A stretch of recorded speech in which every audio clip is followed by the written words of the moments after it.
Jamal Drummond sat on the 47th floor of the building that carried his name, drinking coffee from a porcelain cup worth more than most families spent on groceries in a week. He studied 3 dots moving across his phone screen. 3 suns. 3 different paths through the city that morning.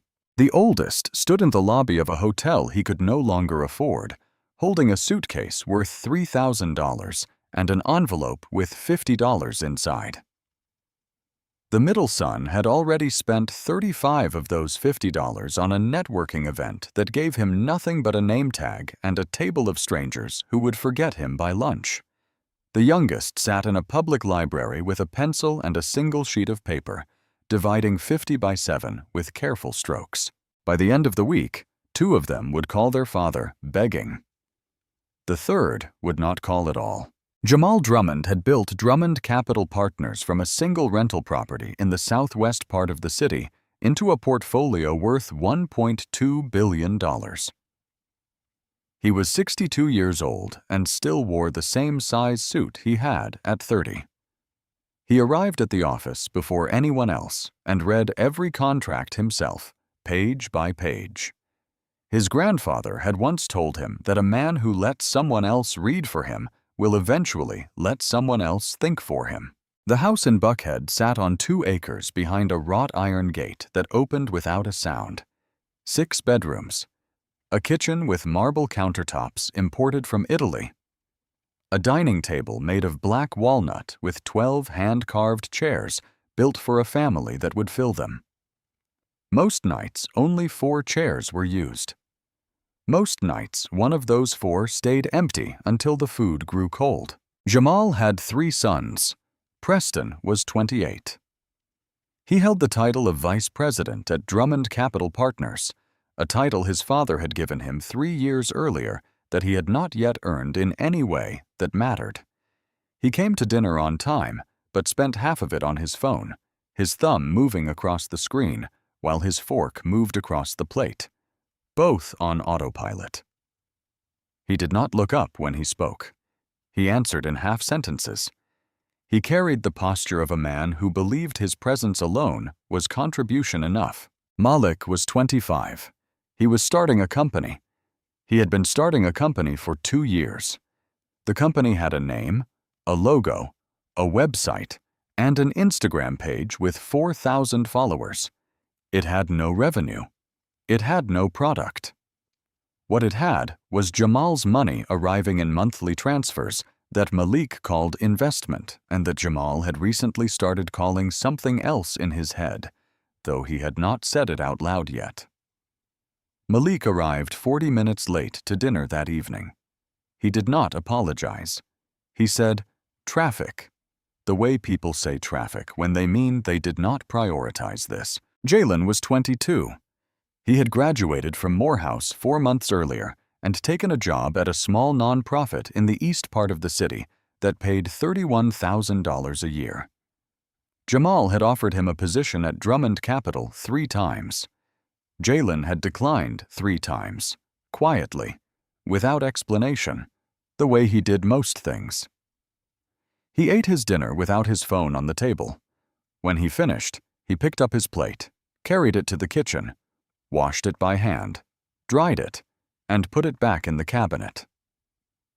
He had done his own cleaning since he was 14. No one had asked him to. Jamal watched all of this from the head of the table. He had been watching for months. He watched the way Preston talked without listening, the way Malik arrived without arriving, the way Jalen cleaned up after himself in a house full of people paid to clean. He was watching the pattern. His grandfather, Cornelius Drummond, had come to the city decades earlier with almost nothing but a Bible with notes in the margins. He had built a small construction business. He had bought property when property in black neighborhoods cost nothing because the city had decided those neighborhoods were worth nothing. He had been wrong about many things in his life, but he had been right about land. Jamal's own father had inherited the business and lost it within 8 years through bad deals, bad partners, and a gambling habit that started small and ended with the house.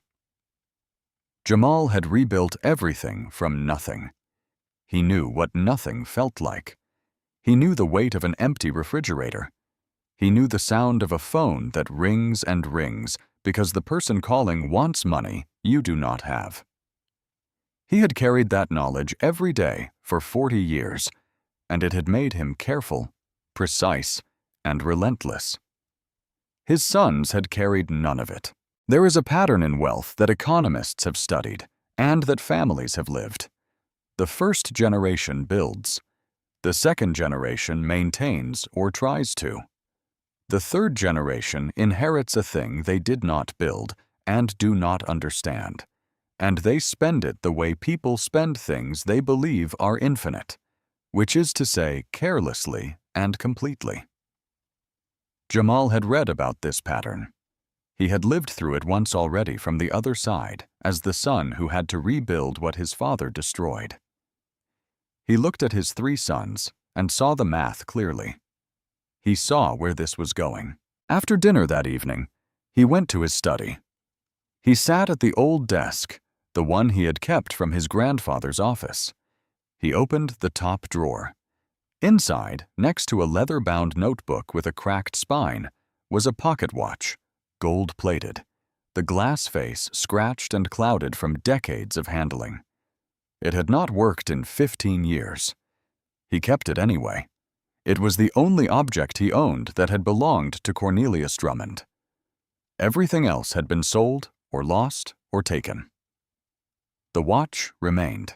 He picked it up. He held it the way you hold things that are heavier than their weight. He opened the notebook beside it. The pages were brittle. The handwriting slanted and deliberate, written by a man who had learned to write late in life and treated every letter like it cost something. Jamal turned to a page near the back. He had read this page before, many times, but tonight it read differently, the way sentences read differently when the conditions around them change. The line said, "A man who cannot feed himself with his own hands has no right to feed others with someone else's." He closed the notebook. He set the watch on top of it. He sat in the chair for a long time. A week later, Jamal called his 3 sons into the study. Not the conference room at Drummond Capital. Not the living room. The study. The room with the old desk and the watch in the drawer. This was not a business decision. This was a father's decision, and the room mattered. He placed 3 envelopes on the desk. White, thin, sealed. Preston looked at them and smiled the way you smile when you assume everything is a formality. Malik picked his up immediately, turned it over, and weighed it in his hand the way he weighed everything, looking for the angle. Jalen did not pick his up. He looked at his father's face first. Jamal said, "Each envelope has $50 in cash. That is what you will live on for 7 days starting tomorrow morning. No credit cards. No calling friends for money. No coming back to this house. Your phones stay on for emergencies only. You walk out with what you have." Preston laughed. It was a short laugh, the kind that comes before understanding. Malik said, "Is this a joke?" Jalen said nothing. He picked up the envelope. He held it for a moment. He felt how light it was. Jamal did not explain why. He did not give a speech about character or discipline or gratitude. He said, "Tomorrow morning at 6, the house will be locked. Your cards are already frozen. The cars stay in the garage. Whatever you need, it comes from that envelope." The room was quiet. He had already spoken with the bank. He had already told the office that Preston would be on personal leave for a week. He had already changed the security code on the gate. This was not impulse. This was a man who had spent months watching and weeks planning, and one evening deciding. Everything was in place. The silence after he finished speaking lasted 11 seconds. Jamal counted. He had learned a long time ago that the most important things people say come after the silence, not before it. Preston said, "Come on, Dad. Malik said, "You cannot be serious." Jalen put the envelope in his back pocket and said, 6 o'clock. Jamal nodded. Jalen left the room first. The next morning arrived the way mornings arrive, whether you are ready for them or not. Preston walked out the front door at 6:15 with a Louis Vuitton suitcase and the envelope in his jacket pocket. He called an Uber. The ride cost $12. He arrived at a hotel in Midtown, walked to the front desk, and handed over his card. The woman behind the counter swiped it, looked at her screen, and said she was sorry, but the card had been declined. Preston asked her to try again. She did. Same result. He stood at the counter, his suitcase beside him, $50 in his pocket minus the $12 he had just spent. And for the first time in 28 years, he was standing somewhere that his last name could not open. He stepped outside and called Troy, a friend from college. Troy said, "Sure, come over. You can crash on the couch for a night or two." Preston took another Uber for $6. He arrived at Troy's apartment and put his suitcase in the corner of the living room. By noon, he was hungry. He walked to a restaurant 2 blocks away, the kind of place he would normally walk past, and ordered a grilled chicken sandwich and a water. $18 with tip. He had $32 left for 6 days. He had not yet done the math. He would later, lying on Troy's couch at 2 in the morning, staring at a ceiling that was not his. Malik left the house at exactly 6 with no suitcase. He had a backpack, a phone, and a plan. The plan was to turn $50 into more than 50 because that was what entrepreneurs did. That was the word he used for himself. Entrepreneur. He had seen a networking event listed online, a startup mixer at a co-working space. Tickets were $35. He bought one. He told himself this was an investment. He told himself connections were more valuable than cash. He told himself a lot of things that morning. He arrived at the event in his cleanest sneakers and his best jacket and spent 3 hours shaking hands and exchanging business cards and explaining a company that did not yet have a product to people who smiled politely and moved on. By early afternoon, the event was over. He had $15 left. He had 7 business cards from people who would not remember his name by the middle of the week. He had no place to sleep. He had not eaten since a granola bar that morning, bought from a gas station for $1.50. Jalen walked out the front door at 5:45, 15 minutes before he had to. He carried a backpack with 2 changes of clothes, a toothbrush, and a small notebook with a black cover. He did not call anyone. He did not take an Uber. He walked. He walked to the YMCA and asked about a room. $62 a night. He nodded, said thank you, and walked out. He walked to the public library and sat down at a table near the window. He took out the notebook and the pencil he kept tucked in the spine.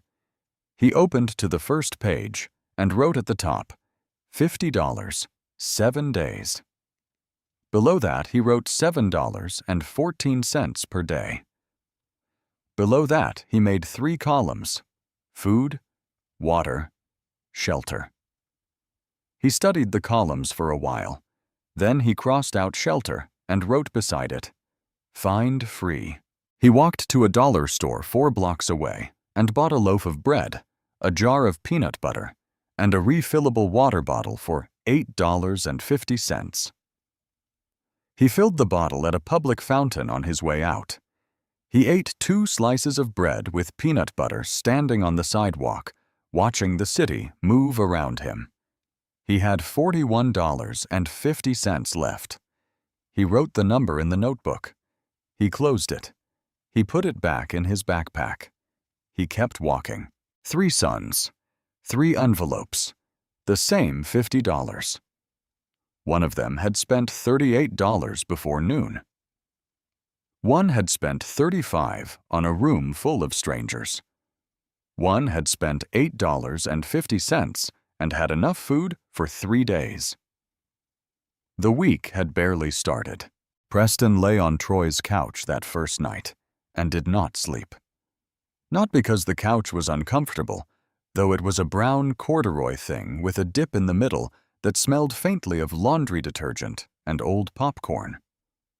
He did not sleep because for the first time in his life, he was lying in a space that was not his, wearing clothes he had not had dry cleaned, with no certainty about where he would be in 48 hours. Troy had said, "You can stay tonight, but my cousin is coming in from out of town soon. I need the couch back." He had said it casually, the way people say things that are not casual at all, the way people say things when they are being generous, but also setting a boundary they should not have to set. Preston stared at the ceiling. The refrigerator hummed in the kitchen. Streetlight came through the window in a thin stripe across the carpet. A car passed outside, its headlights moving across the wall, and then gone. He thought about his apartment in Buckhead, the king-sized bed, the blackout curtains, the silence that money buys. He thought about the $32 in his wallet. He thought about 6 more days. The next morning, he walked to a coffee shop 3 blocks from Troy's apartment. He ordered a grande latte for $8. He did it without thinking. The way you do things your body has been trained to do. The way habits work when they are not habits, but architecture built into the way you move through a day. He was standing at the pickup counter waiting for his name when he realized what he had done. He looked at the cup. He looked at his wallet. $24 left.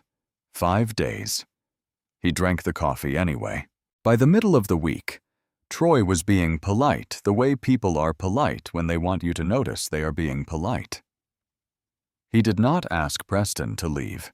He did not say anything directly, but the apartment had shifted. Troy wiped the counter after Preston used it. Troy glanced at the couch cushions. Troy mentioned his cousin again twice, unprompted. Preston had not bought groceries. He had not cooked. He had not offered to pay for anything or clean anything or contribute in any way that was visible. He had not thought to, because he had never had to. The mechanics of reciprocity, the small daily transactions that hold friendships together when money is not the foundation, were mechanics he had never learned. Later that week, he began to call people, friends, people he had gone to college with, people he had dined with at restaurants where the bill was never a thought. He called Marcus. Voicemail. He called Andre. "Hey man, I'd love to help, but this week is crazy." He called Simone. She picked up. She listened. She said, "So your dad cut you off? Like, for real?" The question sat in his chest the rest of the day, the way questions sit when they are not really questions, but mirrors. "So your dad cut you off?" As if the connection between Preston Drummond and every person in his phone was a cord that ran not to him, but through him back to the building with his father's name on it.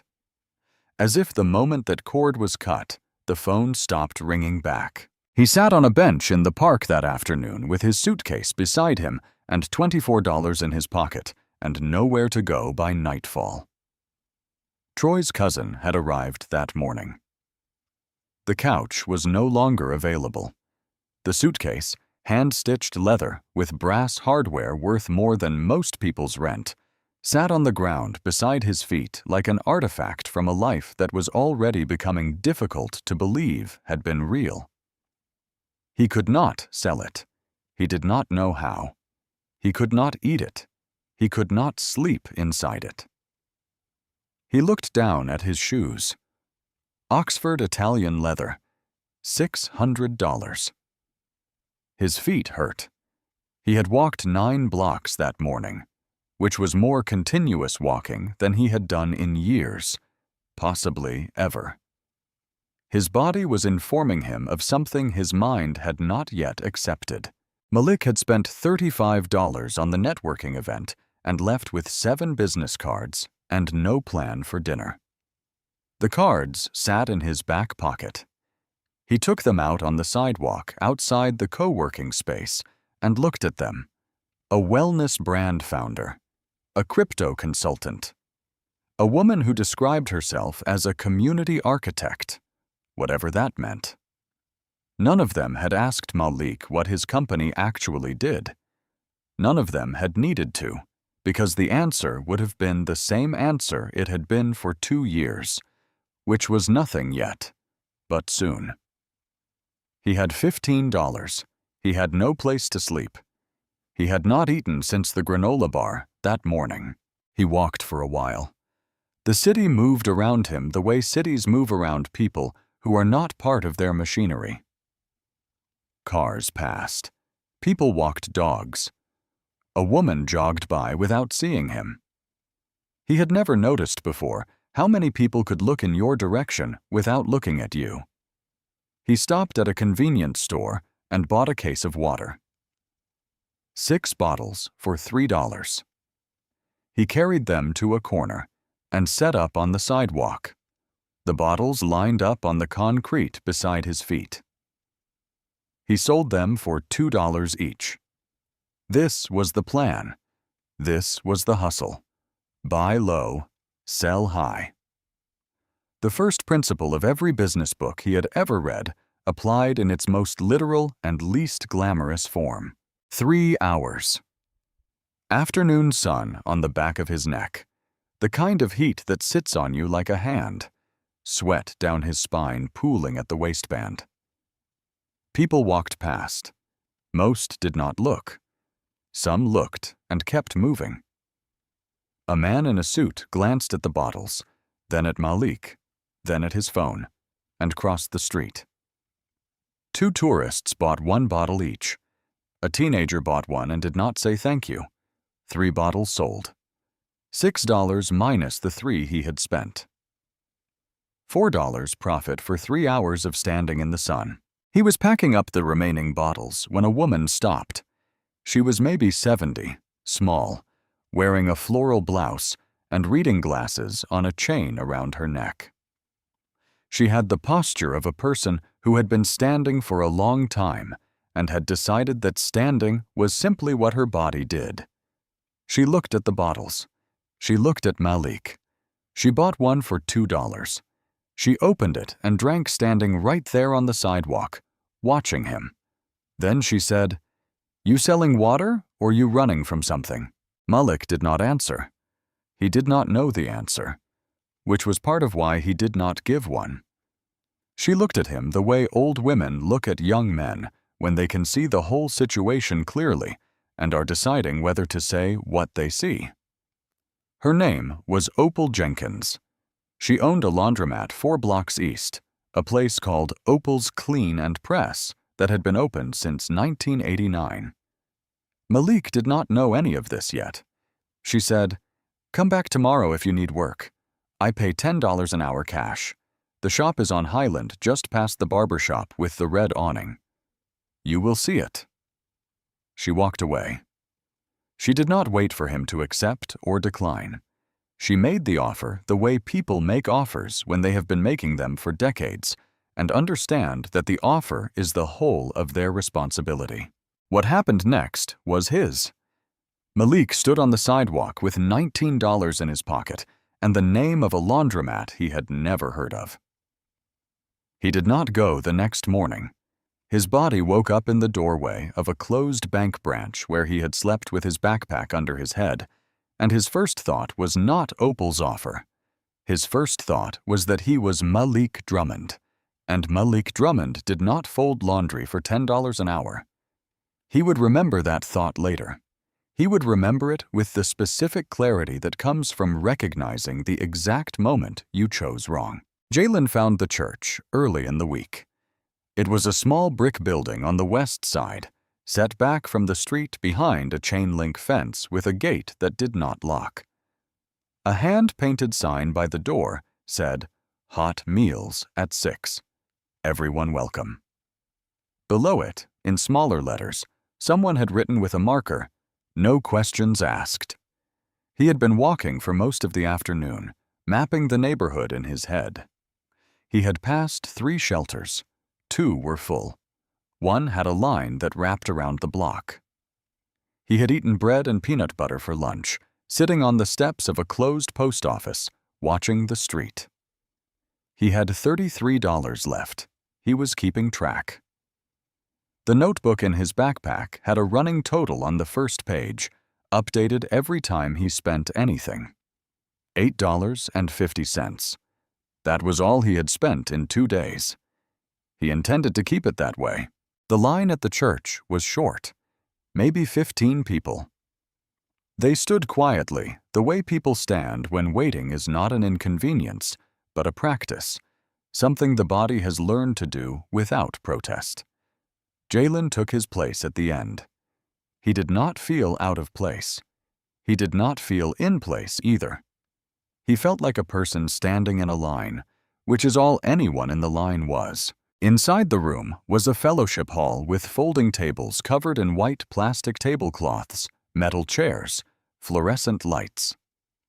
The food came from a kitchen in the back, served by 2 women in aprons and a teenage boy who looked like he would rather be anywhere else but was there anyway.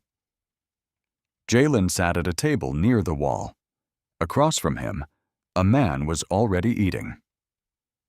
He was maybe 65, thin, clean-shaven. He wore a denim jacket with a flannel shirt underneath, both worn but beyond almost trashed.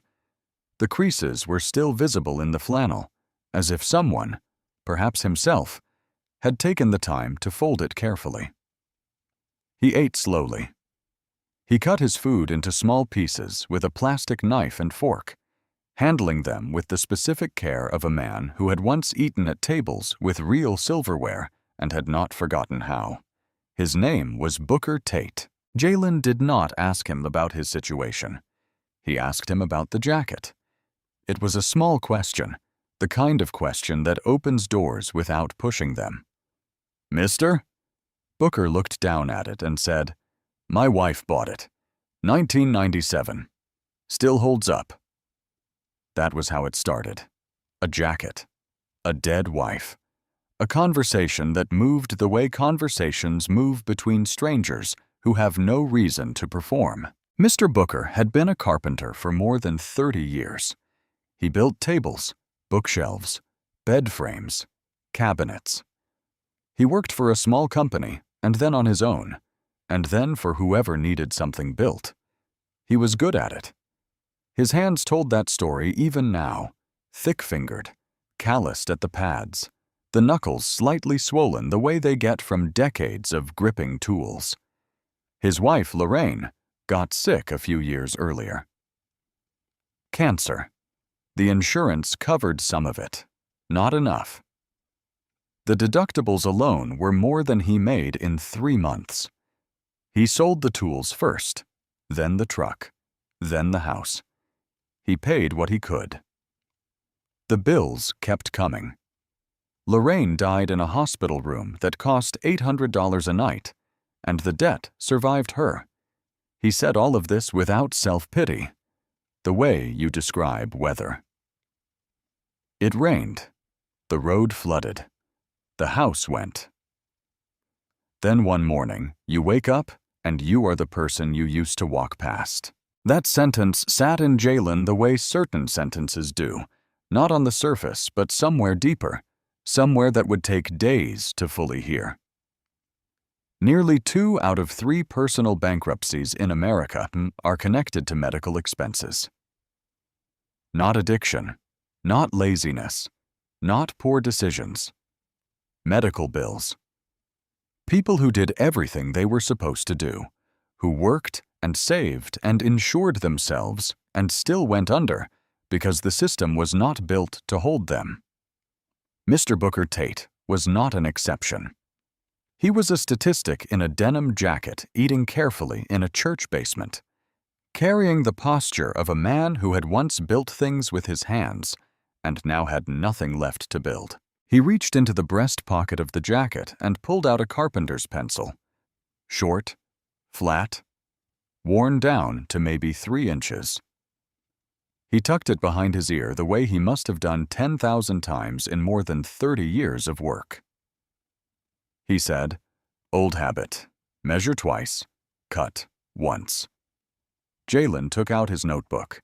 He wrote it down. Measure twice, cut once. He did not know yet what it meant to him. He would. That night, sleeping on a cot in the church basement, Jalen made a decision. He had come into this week thinking the challenge was survival. Get through 7 days on $50. Do not call his father. Do not break. He understood now that survival was the minimum. It was the floor, not the ceiling. The question was not whether he could survive the week. The question was whether the week could teach him something he did not already know. He closed the notebook and put it under the cot and lay in the dark listening to the sounds of 15 other people breathing in a room that smelled like floor cleaner and canned green beans. And he decided that he was going to learn something. Preston did not make this decision. Preston, on that same night, was sitting on a bench in the park with a suitcase and $24 and no idea where to sleep. Troy's cousin had arrived that morning. The couch was taken. The conversation had been brief and polite and final. "Good luck, man. I hope your dad comes around." The door closed. Preston stood on the sidewalk outside Troy's apartment building with his luggage at his feet and the full weight of a city that had nowhere in it for him. He walked to the park because it was the only place he could think of that did not require money to enter.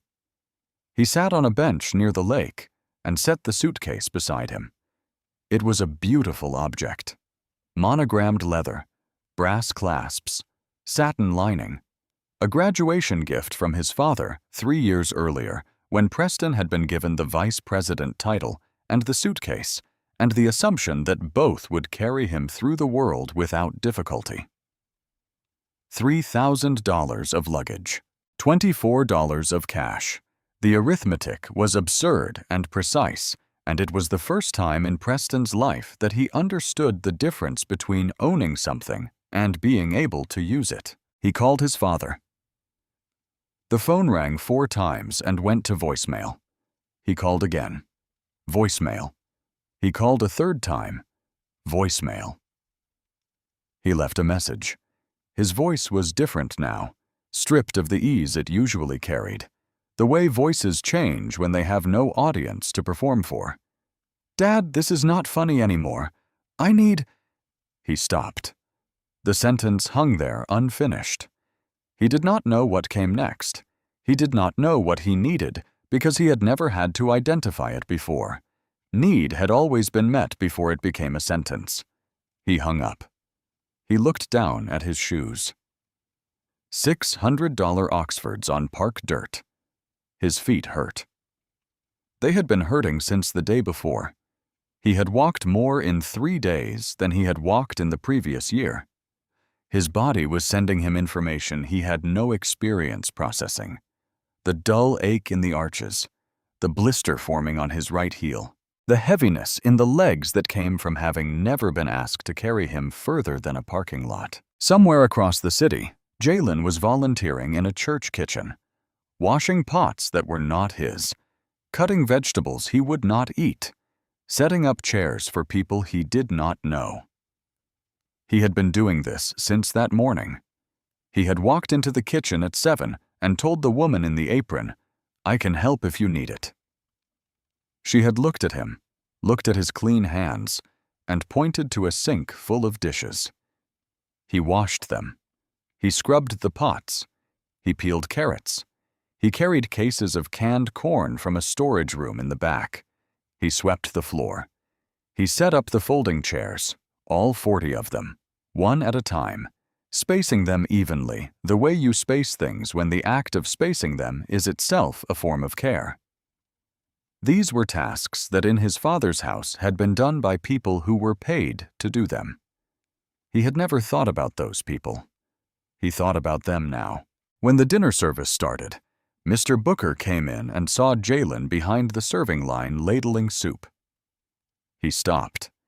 He stood in the doorway and looked at the young man in the clean shirt holding a ladle, and something moved across his face that was not quite surprise and not quite recognition, but was in the neighborhood of both. He sat down at the same table as the night before. When Jalen finished serving and came to sit across from him with his own plate, Mr. Booker said, "Most people who come here take. You are the first one this week who gave something first." Jalen said, "I do not have much to give." Mr. Booker looked at his hands. "You got 2 hands and time. That is more than most people think they have." They ate together. Mr. Booker talked about carpentry, the way people talk about things they love without needing to explain why they love them. He talked about the grain of different woods, the way oak resists you and walnut invites you, the way pine forgives mistakes. He said, "Every piece of furniture I made, I put a mark on the bottom, my initials, BT. So even if no one sees it, I know it is mine. That is what work is. It is not the money. It is the mark you leave." Jalen wrote it in the notebook that night. The mark you leave. 3 words on a page in a small black book that was becoming something more than a ledger. In the house in Buckhead, Jamal sat in his study and looked at his phone. The GPS showed 3 dots. One was stationary in Midtown, near the park. It had not moved in 2 hours.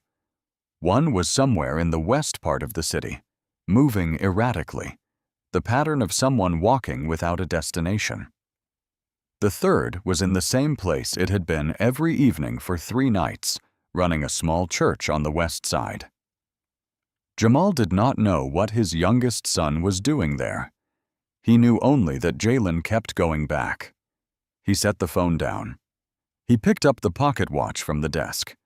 He held it the way he always held it, with both hands, feeling the weight of something that had stopped working years ago, but was still somehow the most precise thing he owned. Malik woke up on the final morning of the week with $0 and a body that had begun to communicate in a language he had never had to learn. His stomach had been empty since the afternoon before. Hunger, he discovered, was not a mood. It was mechanical, the stomach contracting against nothing. A lightness in the head that made the sidewalk tilt slightly when he stood up too fast. A heaviness in the legs that contradicted the lightness everywhere else, as if gravity had redistributed itself and settled below his knees. He had slept on a bench near a bus stop. Not slept exactly. Lay down. Closed his eyes. Listened to the city do what the city does at 3 in the morning, which is not nothing. There is always a car. There is always a siren somewhere far enough away to be someone else's emergency. There is always the specific silence between those sounds that is louder than the sounds themselves. He stood up and walked east. He was not deciding to go to the laundromat. He was walking. His feet were making choices. His mind had not yet approved, the way feet do when the body has run out of alternatives and starts overriding the parts of you that are still negotiating with your pride. He reached the laundromat at 8:12 in the morning. He stood outside for 5 minutes. He looked down at his sneakers. $400. Limited edition. He had waited in line for 3 hours to buy them. He looked through the glass door at the inside of Opal's Clean and Press. Washing machines from the 90s, beige and dented. Tile floor cracked in 3 places. A ceiling fan turning slowly above the folding tables, moving the warm air around without cooling it. A handwritten sign on the wall that said, "Unattended clothes after 1 hour will be folded and placed on the shelf. Please be considerate." He opened the door. Mrs. Opal was behind the counter, sorting quarters into paper rolls with the efficiency of someone who had sorted 1,000,000 quarters and would sort 1,000,000 more. She looked up. She looked at him. She did not say, "What happened?" She did not say, "I knew you would come back." She did not say anything that would have required him to explain himself or defend the fact that he was standing in her laundromat at 8 in the morning with nothing in his pockets and nothing left of the person he had been performing for 25 years. She pointed to a pile of clothes on the folding table, clean, warm, fresh from the dryer. She said, "Start there." Malik started there. He folded for 4 hours. T-shirts, jeans, towels, bed sheets, children's clothes, work uniforms. He pulled loads from the dryers and carried them to the table and folded them and stacked them and put them on the shelves with the ticket numbers Mrs. Opal gave him.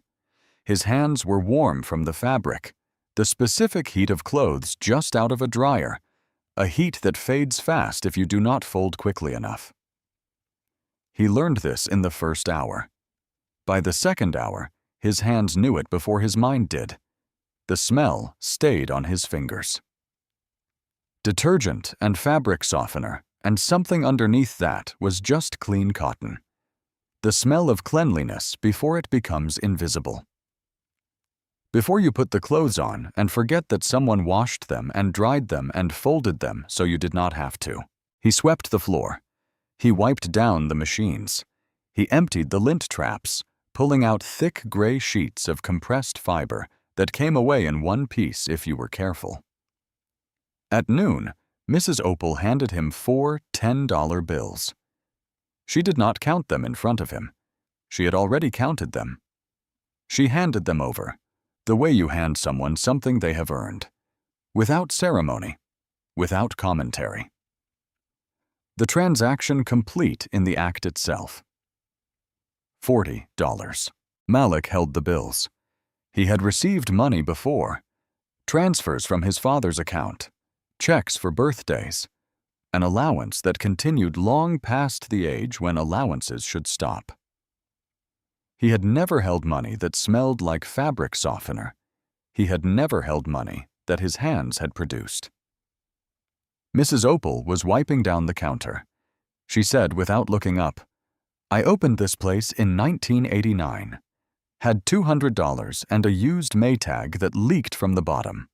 I put a bucket under it for the first 6 months." Malik listened. She said, "I never had investors. I never had a pitch deck. I had dirty clothes and people who needed them clean. That was the whole business plan. 35 years later, that is still the whole business plan." She looked at him then the way she had looked at him on the sidewalk 3 days earlier, seeing the whole situation and choosing what to say about it. She said, "You young men talk about disruption, about scaling, about exit strategies. I do not have an exit strategy. I have a 6 a.m. opening time and customers who need their work clothes clean by Monday. That is enough. That has always been enough." Malik walked out of the laundromat at 12:30 with $40 in his pocket. He stood on the sidewalk and looked up at the sign above the door. Opal's Clean and Press. Below it, in smaller letters, "Since 1989. The paint on the letters was faded. The sign itself was slightly crooked, tilted maybe 2 degrees to the left, the way things tilt when they have been holding steady for a long time without anyone adjusting them. 35 years. No rebrand, no pivot, no venture capital. Just clean clothes for people who needed clean clothes. He stood there looking at that sign for a long time. Preston had slept on a park bench the night before. He had not planned to. He had planned to find a shelter. He did not find one because he did not know where shelters were. The same way, he did not know where bus routes ran, or what time libraries opened, or how much a loaf of bread cost. These were categories of knowledge that had never been relevant to his life, and their absence had never been visible until now. The way the absence of a thing is never visible until you need it. He had bought a packet of instant noodles from a gas station for $1.20. He had eaten them dry sitting on the bench, breaking off pieces and chewing them slowly the way you eat when you are trying to make something last. He drank water from a public fountain. He had $18 left. On the final morning, he called his father. He had not called since the voicemail 3 days earlier. He had told himself he would not call again. He called anyway, the way people do things they have told themselves they would not do, because the body and its needs eventually overrule the mind and its pride. Jamal answered. The silence on the line lasted 4 seconds. Preston could hear his father breathing. He could hear the faint hum of the house in Buckhead, the specific ambient sound of a home with central air and thick walls and carpeted floors, a sound he had never noticed until he was standing on a sidewalk listening to it through a phone speaker. "Preston," Jamal said. "Dad, I cannot do this. I was not built for this." The silence that followed was different from the first. It was the silence of a man choosing his words with the precision of someone who knows that what he says next will live inside his son for a very long time. Jamal said, "That is what I was afraid of." Then the line went dead. Preston stood on the sidewalk holding his phone. The screen went dark. He did not call back. He walked to the public library and sat in a chair near the window and looked out at the street and did not move for 2 hours. He was not reading. He was not sleeping. He was sitting in a chair in a public building with $18 and no plan and no network and no performance left to give. For the first time in 28 years, Preston Drummond was exactly the person he was, which was a person who did not know what to do next. Jalen woke that same final morning with $26.50. He knew the number without checking. He had written it in the notebook the night before, the same way he wrote it every night. The running total updated, the day's expenses listed in small, neat handwriting below the balance. He had spent $23.50 in 5 days. He had eaten. He had slept. He was fine. He walked to the church at 7 to help set up for breakfast. The woman in the apron, whose name was Mrs. Dawson, had stopped being surprised by him. She handed him a hairnet and pointed to the oatmeal station. He served for an hour. He ate a bowl himself, standing in the kitchen the way he ate most meals now, standing quickly without sitting down, the way working people eat when there is more work to do. Mr. Booker was not at breakfast. Jalen found him at 9:30 sitting on the low wall outside the church, leaning forward with his forearms on his knees and his face tight with the specific expression of a man managing pain. His back. He could not straighten up. He had been sitting in this position since before dawn, waiting for the stiffness to release, but it had not released. It had settled in and made itself permanent for the day. Jalen sat beside him. He did not ask if Mr. Booker was all right because the answer was visible. He said, "What do you need?" Mr. Booker said, "Something for the pain. I have not been able to afford it in a while." Jalen walked to a pharmacy on Martin Luther King Jr. Drive. He bought a bottle of ibuprofen, the store brand, 200 tablets for $11. He brought it back. Mr. Booker took 3 pills with water from the fountain and sat with his eyes closed for 15 minutes waiting. Then Jalen did something that was not in the plan. There was no plan for this. There was only the notebook and a sentence Mr. Booker had said 2 nights earlier that had been sitting in Jalen's mind the way certain sentences sit, not leaving, not arriving, just present. He walked to a hardware store on Joseph E. Lowry Boulevard. He bought a small piece of poplar wood, a sheet of sandpaper, and a tube of wood glue for $9.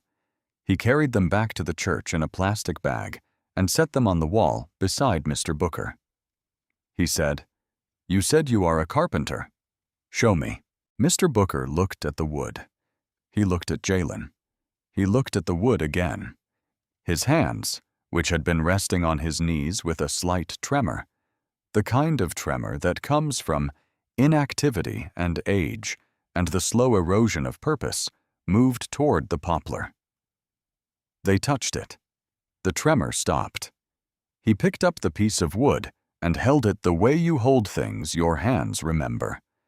He turned it. He felt the grain with his thumb. He reached behind his ear and pulled out the carpenter's pencil, the one he still carried, the one that had been worn down to 3 inches by more than 30 years of marking and measuring and making. He began to measure. He began to mark.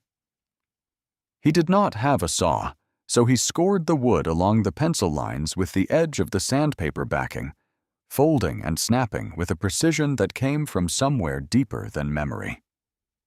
Muscle. Bone.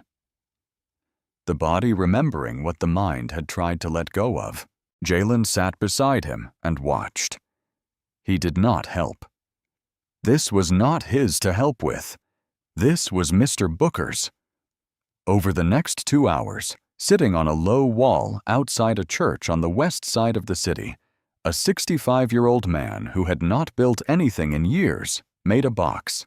A pencil box. Small, simple. 4 sides. A bottom. A lid that slid into grooves he had carved with the edge of a key. The sandpaper smoothed the surfaces until they were soft under the fingertips. The glue held the corners square. It was not a complicated piece. It was not art. It was a box that did what a box is supposed to do, which is hold things. But the edges were clean. The corners were true. The lid fit. Mr. Booker turned the box over. He took the pencil from behind his ear. On the bottom of the box, he carved 2 letters, B-T. He pressed hard enough for the lines to be permanent. He set the pencil down. He looked at the box for a long time. Then he looked at Jalen. He said, "First piece in years." Jalen did not say anything. There was nothing to say that the box had not already said. He had not given Mr. Booker money. He had not given him charity. He had given him $9 worth of wood and sandpaper and glue, and Mr. Booker had given himself back the thing that mattered more than shelter or food or money. He had remembered who he was. That night, Jalen wrote in the notebook. He wrote the balance first, $6.50. Below it, he wrote 2 words, enough. Below that, he wrote a sentence he would come back to many times in the months ahead. He wrote, he did not need the wood. He needed to be asked. The week came to an end the way weeks end, slowly and without urgency, the city moving at half speed, the streets emptier, the light different, softer, the way light gets when even the sky seems to understand that the week is over. Preston was in the library. He had been there since the day before. He sat in the same chair near the window. His suit was wrinkled. His shoes were scuffed. The Louis Vuitton suitcase sat beside him on the floor, a thin layer of dust on the brass clasps. He had $18. He had eaten a granola bar from a vending machine for dinner the night before. $2. $16 left. He had survived the week the way a man survives a flood, by climbing onto a roof and waiting. Not by swimming, not by building. By holding on. He sat in the chair and looked out the window at people walking past who did not see him, and he understood in the quiet way that understanding comes when there is nothing left to distract you from it, that he had spent 28 years being carried and had mistaken it for walking. Across the city, Malik was in the laundromat, his second day. He arrived at 7:30 before Mrs. Opal asked him to, because something had shifted in the way he thought about the work. He was not performing it. He was doing it. The difference was invisible from the outside, but total from the inside. He folded shirts faster than he had the day before. His hands knew the motions now, the way hands learn things when they are given something real to do. Collar down, sleeves in, fold at the middle. Stack. Next, Mrs. Opal handed him $40 at the end of the shift. He had $55, more than he had started with. But the number was not what sat with him. What sat with him was a sentence Mrs. Opal had said that morning while she was refilling the soap dispenser.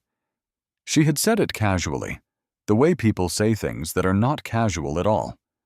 She said, "You are not useless. You just never had to be useful." He stood outside the laundromat again. He looked at the sign again. He did not look at it the same way. Jalen was sitting on the steps of the church with Mr. Booker. He had gone to a gas station that morning and bought 2 cups of coffee for $2 each. He brought one to Mr. Booker, who was sitting in the same spot on the low wall, the pencil box on the stone beside him, the carpenter's pencil behind his ear. They sat together and drank the coffee and said nothing. The morning was cool, the kind of cool that sits on the surface of the air without going deep, the city deciding whether it was ready for spring. A dog walked past without an owner. A woman pushed a stroller on the other side of the street. A bus stopped at the corner and opened its doors, and no one got on, and no one got off, and it closed its doors and pulled away. Jalen had $2.50 left. He wrote it in the notebook. He closed the notebook. He put it in his backpack. He finished his coffee. He sat on the steps of a church on the west side with a man who had built a pencil box the day before, after not building anything for years, and neither of them said a word, because some mornings the silence is the whole conversation. 3 sons, the same week, the same city. One was sitting in a library with dust on his suitcase and nothing left to perform. One was standing outside a laundromat with calluses forming on his palms, and a sentence he would carry for the rest of his life. One was sitting on church steps with $2.50 and a notebook full of things that money could not buy. The week was over. What it had built was just beginning. Jamal unlocked the front door at 6 the next morning. He had been awake since 4. He had made coffee and sat in the kitchen and waited the way you wait for something you set in motion that you can no longer control. Preston arrived first, at 9:15. He came through the front door carrying the Louis Vuitton suitcase, which was scuffed now along the bottom edge where it had been set on concrete and park benches and library floors for a week. His suit was wrinkled in places that pressing would not fully correct. His shoes had lost their shine. He did not look at his father. He did not speak. He walked past the kitchen, past the dining table with its 12 chairs, up the stairs and into his bedroom. He closed the door.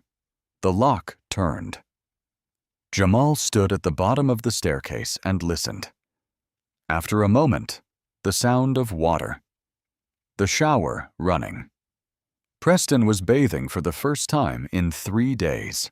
Jamal stood there and listened to the water and understood what the water meant without needing his son to explain it. Water, when you have not had it for a while, is not hygiene. It is restoration. It is the body being told it is allowed to exist comfortably again. He went back to the kitchen and waited. Malik arrived at 11. He came in through the side door, the one that opened directly into the kitchen. He was wearing the same clothes he had left in, but they were cleaner than Preston's, which was a detail Jamal noticed without commenting on. Malik set 2 things on the kitchen counter. The first was a small stack of bills, 5s and 10s, folded once. $55. The second was a torn piece of paper with a phone number written on it and a name, Opal Jenkins. He looked at his father. He said, I am going back to work there tomorrow, if that is okay. Jamal looked at the money. He looked at the torn piece of paper. He looked at his son's hands, which were different from the hands that had left this house 7 days earlier. Not visibly different, not calloused or marked, but held differently. Open at the sides instead of shoved in pockets. The hands of a person who had recently used them for something and had not yet forgotten the feeling. He looked at the sentence his son had just said. I am going back to work there tomorrow, if that is okay. In 25 years, Malik had never asked permission for anything. He had announced. He had demanded. He had assumed. He had not asked. The question mark at the end of that sentence was new. It was the newest thing in the room. Jamal nodded. He said, That is okay. Malik went upstairs. Jalen arrived last, at 2:14 in the afternoon. He walked in through the front door with his backpack over one shoulder. The same backpack he had left with, no heavier, no lighter. He set it on the floor by the kitchen table. He reached into the front pocket and took out two things, $2.50 in coins, which he placed on the table in a small stack, and the notebook. He opened the notebook to the first page and set it beside the coins. He did not explain it. He did not narrate it. He placed it there the way you place things on a table when the table is the sentence and the objects are the words. Jamal sat down. He pulled the notebook toward him. He read the first page. $50, 7 days, $7.14 per day. Below that, the columns, food, water, shelter. The word shelter crossed out. Find free written beside it. He turned the page. Day 1. Bread, peanut butter, water bottle, $8.50. Balance $41.50. He turned another page. Day 2. No expenses. Dinner at church. Balance $41.50. He turned another. Day 3. Same. And then on the bottom of that page, in handwriting that was slightly different from the accounting above, slightly looser, the way handwriting changes when you stop recording and start thinking, measure twice, cut once. He turned the pages. The entries continued. Ibuprofen, $11. Wood, sandpaper, glue, $9. Coffee times 2, $4. And between the numbers, the other entries, the ones that were not expenses. You got 2 hands and time.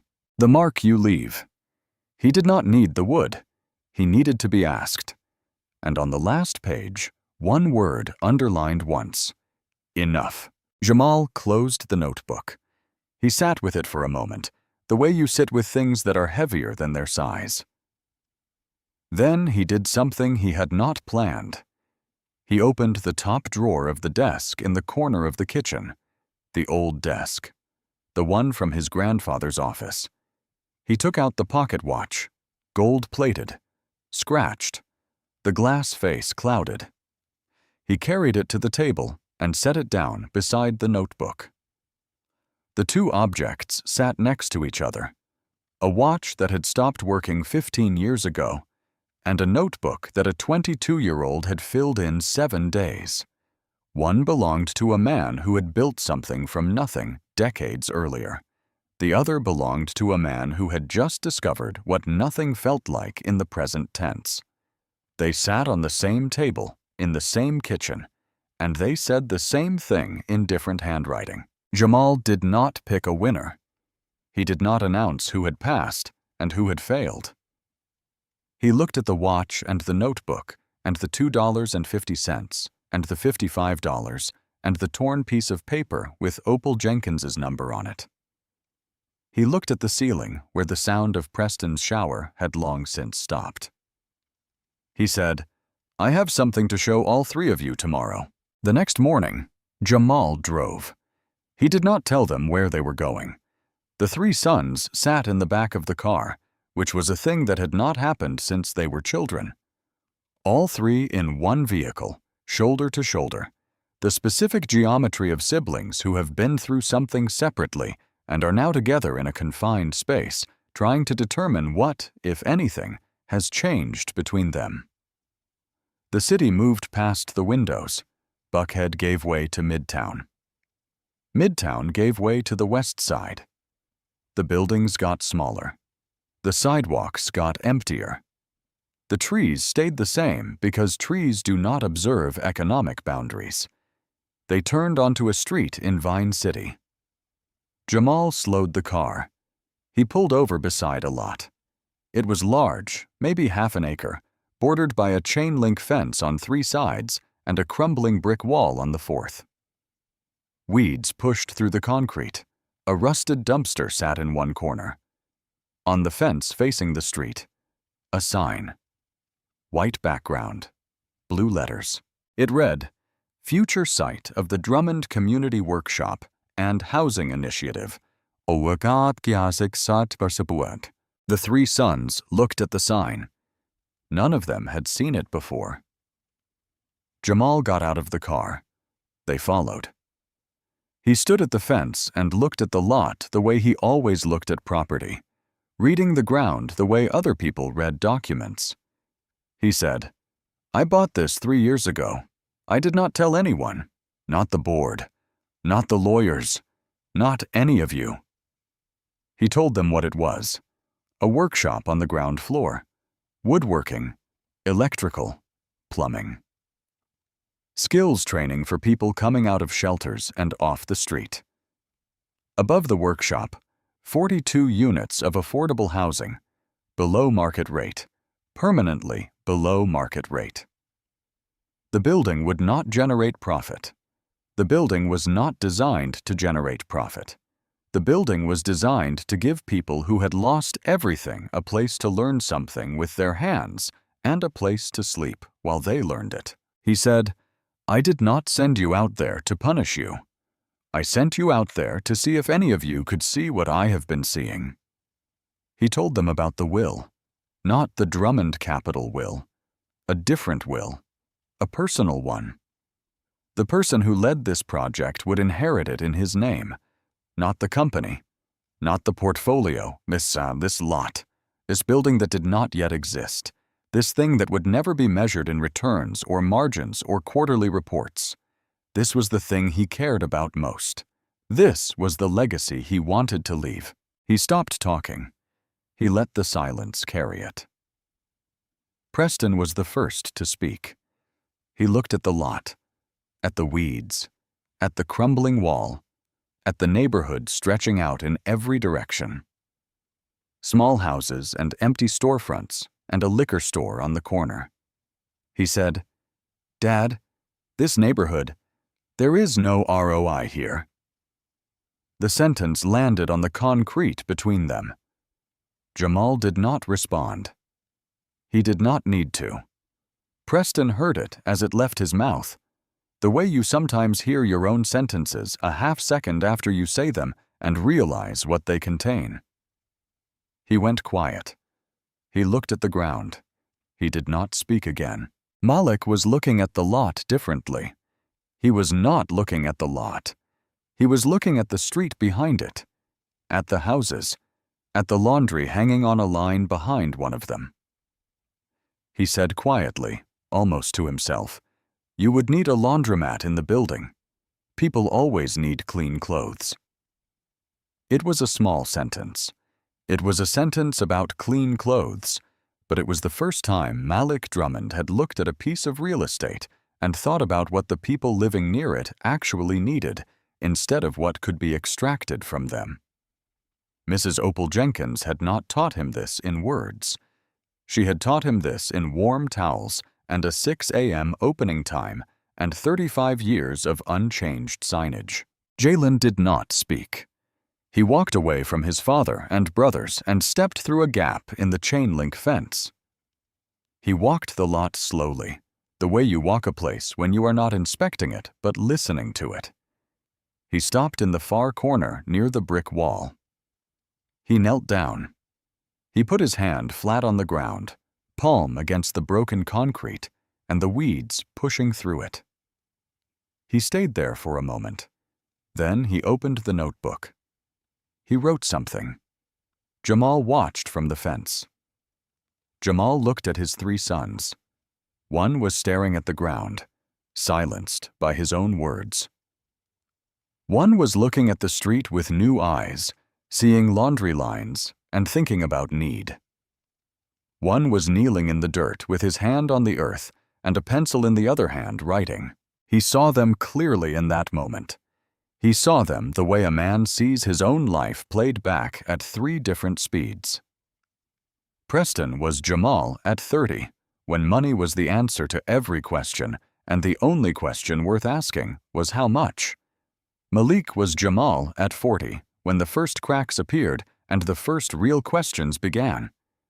Jalen was Jamal at the beginning, before the building and the name and the 47th floor, when his hands were on the ground, when his eyes were looking up. Jamal did not announce a winner. He did not rank them. He stood at the fence and asked one question, the same question to each of them in the same voice. If I gave you this, what would you build? Preston answered first. He had recovered his composure the way people recover composure when they have spent a lifetime practicing it. He straightened his jacket. He looked at the lot with the eyes of a man who had spent 5 years reading spreadsheets and attending board meetings and speaking in a language built entirely of efficiency.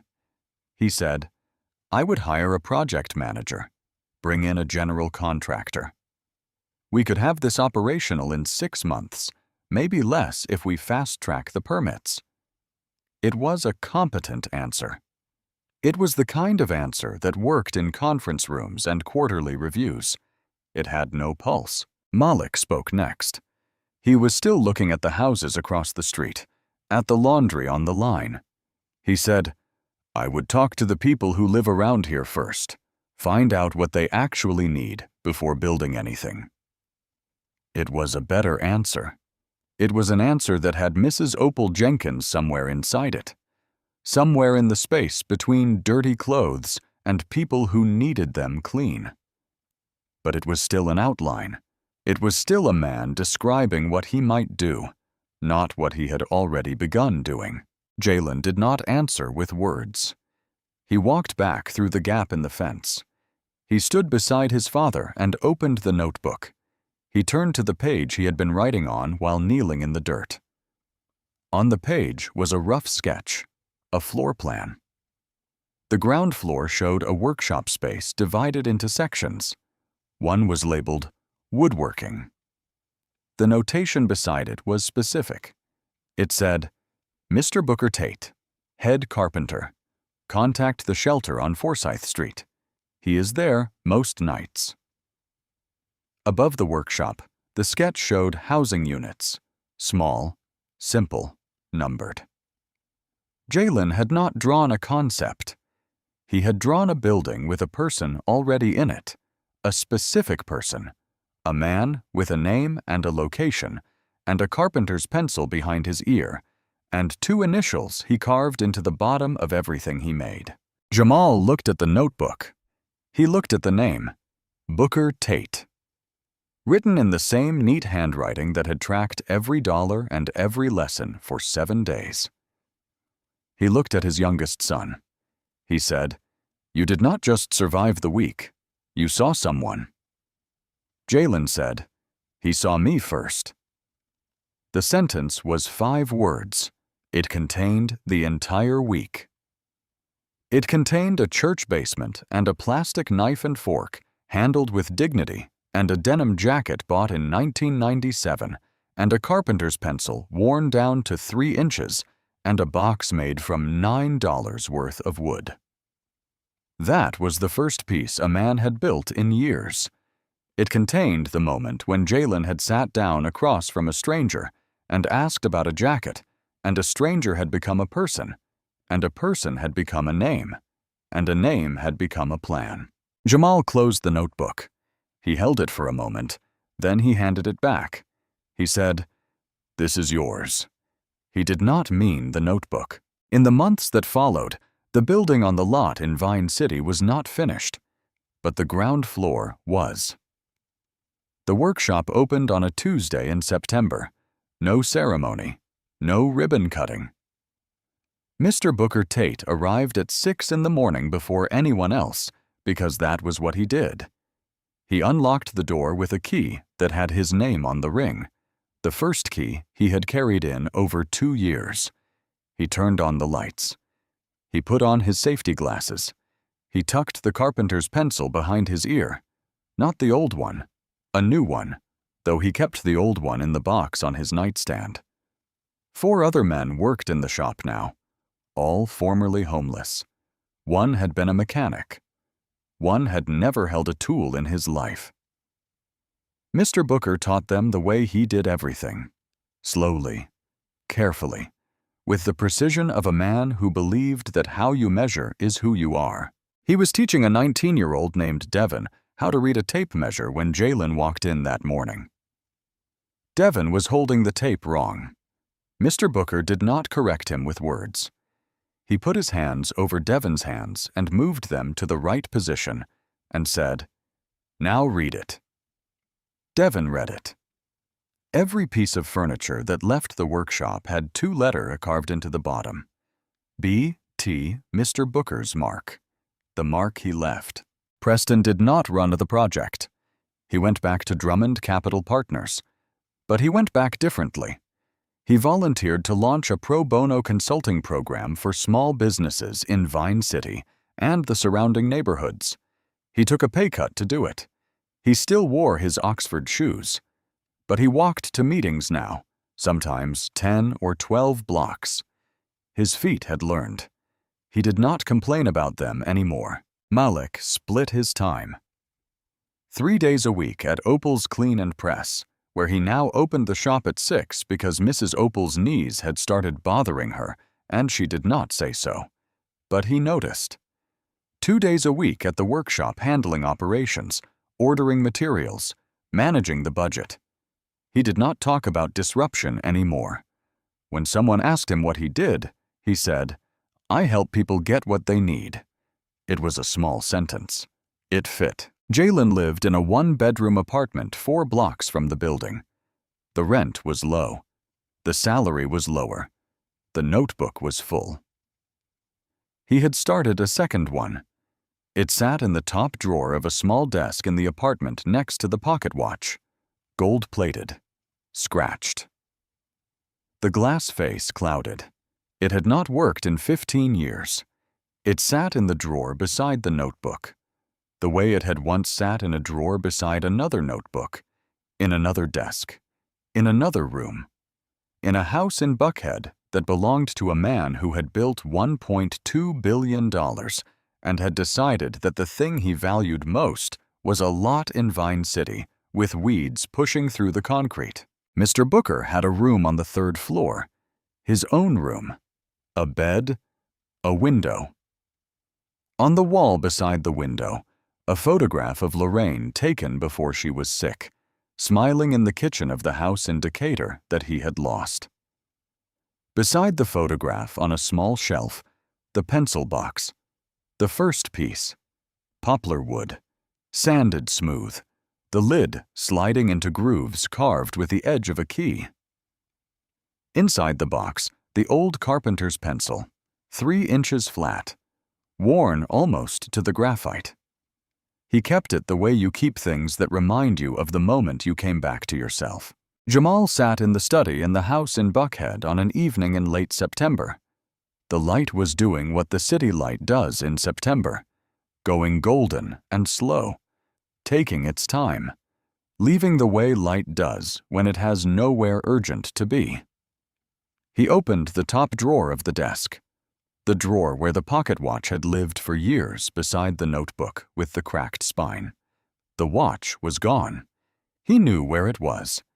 It was in a drawer in a small apartment 4 blocks from a workshop in Vine City, next to a notebook full of numbers and sentences written in neat handwriting by a 22-year-old who had spent $50 in 7 days and come home with something that could not be deposited, or measured, or lost. Jamal looked at the empty space in the drawer. He did not feel lost. He felt the specific lightness of a man who has spent 40 years carrying something and has finally set it down in the right place. He had built a company worth $1.2 billion. He had built it from nothing the way his grandfather had built, from nothing the way people build when they know what nothing feels like and are determined never to feel it again. He would spend whatever time he had left building something else, something that could not be measured in quarterly reports or shareholder meetings, or the brushed metal letters on the side of a building. Something that would outlast all of it, because it was built not from capital, but from the specific, unrepeatable act of one person seeing another person and deciding that they mattered. He closed the drawer. He looked out the window. The city stretched below him, wide and lit and alive. The city going about its evening the way cities do, indifferent and permanent, and full of people carrying things inside them that no one else could see. For the first time in many years, Jamal Drummond looked at a city and did not count. In the workshop in Vine City early the next morning, before anyone else arrived, Mr. Booker Tate stood alone. The lights were off. The room smelled like sawdust and linseed oil and the specific quiet of a space that is about to be filled with work. On the bench in front of him was a table, small, rectangular, oak. He had built it over the past week the way he built everything, slowly and without shortcuts. He ran his hand across the surface, smooth, even, the grain visible under the finish, the wood showing what it was without pretending to be something else. He turned the table over. He reached behind his ear and pulled out the pencil. He carved 2 letters into the bottom. B.T. He set the table down. He stood back. He looked at it for a moment. Then he turned on the lights. He opened the door. The morning came in.